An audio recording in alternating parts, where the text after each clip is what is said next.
Вижу.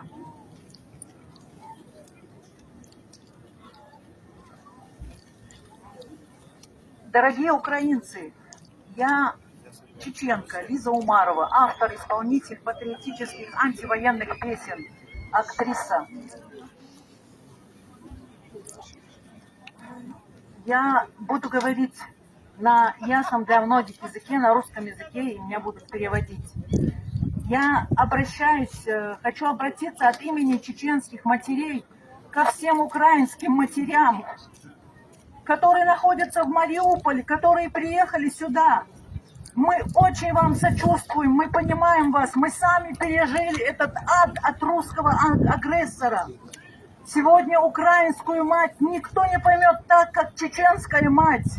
Мы сегодня с вами, украинцы, наши слезы, наши души, наши молитвы там, на Украине, с вами.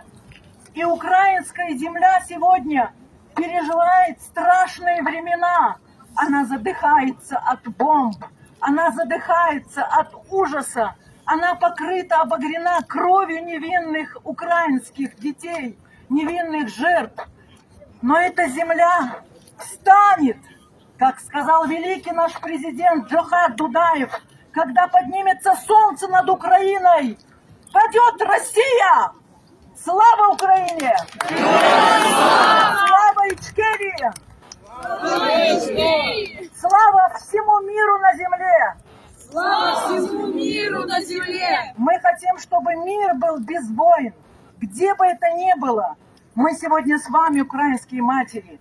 10 лет моя родина, Чеченская республика Ичкерия, сражалась с русским агрессором. Ни одна страна нам не помогла. Все сказали, это внутренние дела России. От нас отвернулся весь мир. Многие европейские страны даже помогали русским убивать чеченцев. Даже помогали, присылали туда помощь военную. Но мы не сдались. И сегодня тысячи чеченцев с Европы, из других стран помчались в Украину помогать Украине, защищать Украину и украинских детей и женщин, защищать свободу Украины, потому что сегодня победа Украины – это победа всего цивилизованного мира. Слава Украине! Героям слава! Слава Ичкерии! Героям слава! Слава всему миру на земле! Мы сегодня с вами, украинцы!